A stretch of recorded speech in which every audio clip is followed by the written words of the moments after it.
Okay, Assalamualaikum warahmatullahi ta'ala wabarakatuh. Okay, today we will look into a topic called array.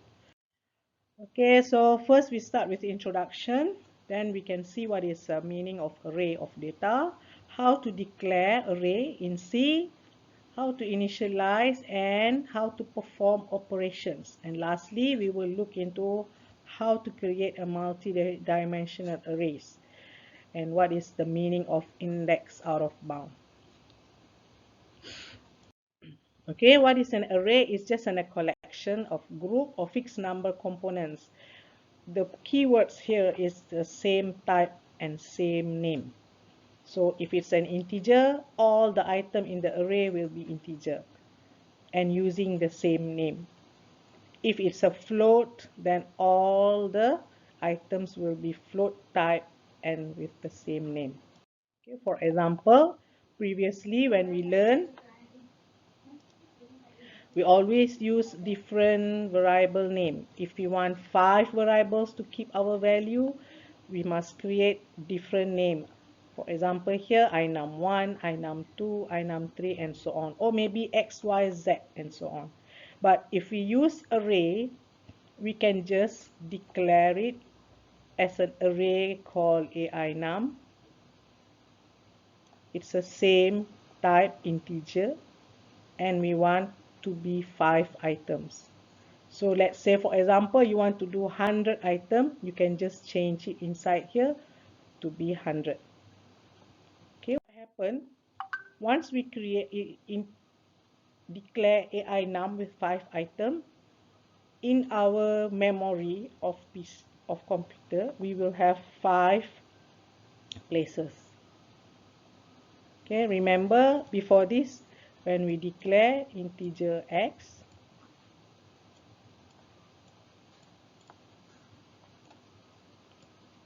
I'm using mouse here.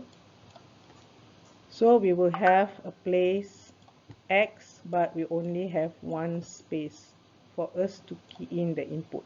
But now we create an ainum, but we have 5 places with the same name and same type. What makes it different is the indexing.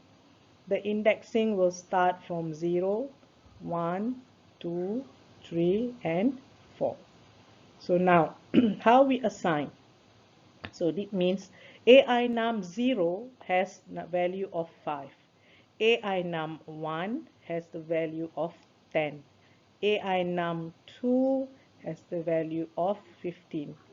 ainum 3 has the value of 20. So these values are the one user key in or input to be kept. For example, if we put x for variable, x equals to 10. So inside this x will be 10 here, right? This one before variable we have learned before.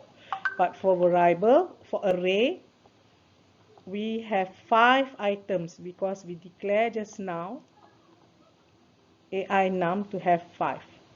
So each item here have a different value that assigned by the user.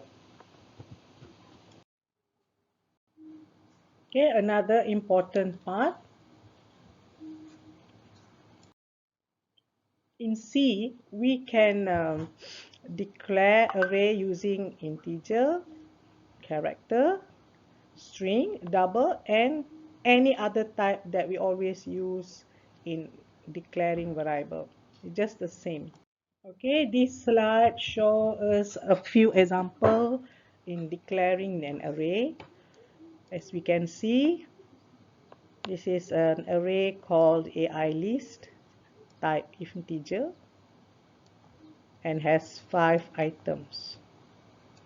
Okay, this is an array called AI hours, called integer, and it has max size. Max size is referred to the variable declared up here, which is 10. So it has 10 size, and so on.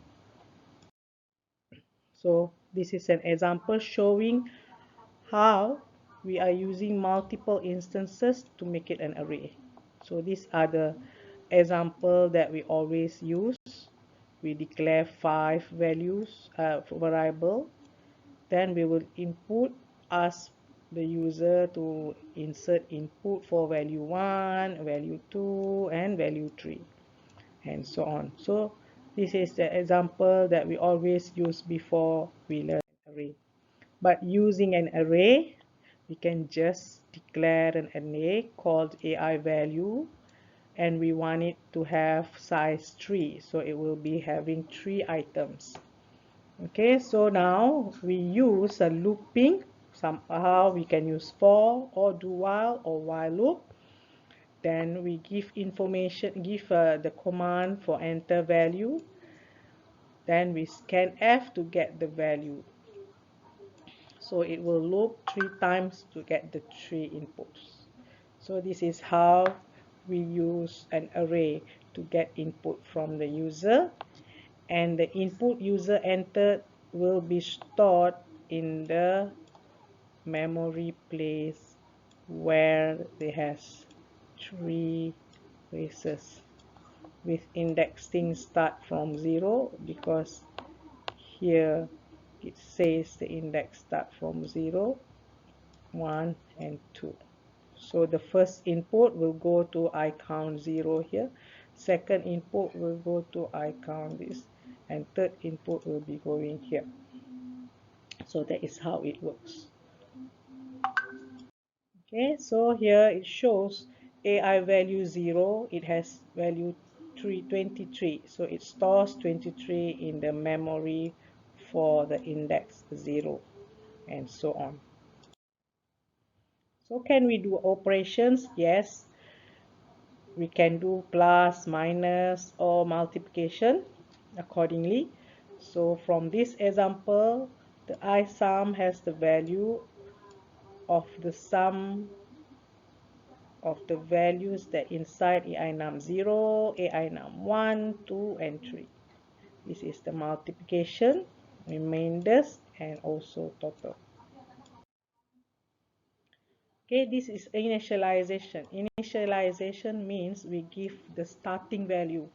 Once we declare, we want it to be having a value. So now here we declare add sales to have 5 items.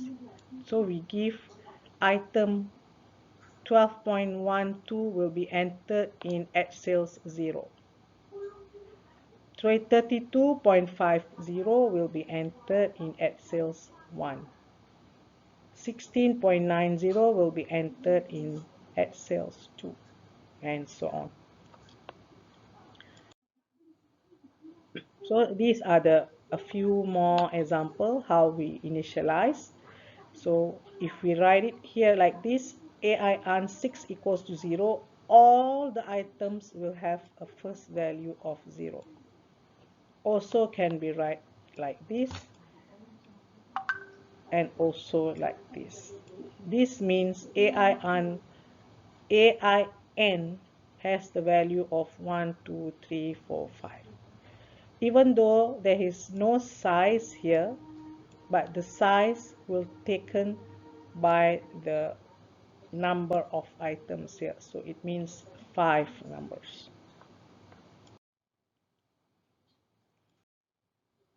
Okay, these are the samples that you can go through. Okay, these are the example using a loop, for loop, to total the value. So if you can see, it's defined n to have a 5. Then it declare I loop, I total equals to 0. And the array name AIY has a value of n. N is 5, so it has 5 items. So it initialized to have the first value number 9, second value 6, third value 20, fourth value 5, and fifth value 12. Now how to total all using a simple short argument in C. So I total equals to I total plus AIY loop. So the loop will start from 0. Okay, first I loop is 0. So AI loop 0 means it will have the value of 9. So 9 will plus with total. So now total is 0. So if we can see from here, we have a variable called iTotal. Sorry for the writings there. Okay, and I loop. So the first I loop plus iTotal, it will take 9. So it will go back. I loop plus plus. So I loop plus plus will be I loop 1. So I loop 1 has the value of 6. Okay, so 6 will be plus inside iTotal will be 15. So it will go and total all the values inside the I loop. And last, it will print out the total. Okay, these are the explanation and a few example on how we use looping for to get the initial value and also to print. It's the same. Okay, and others is showing the multiple. We will explain later in different classes. Thank you.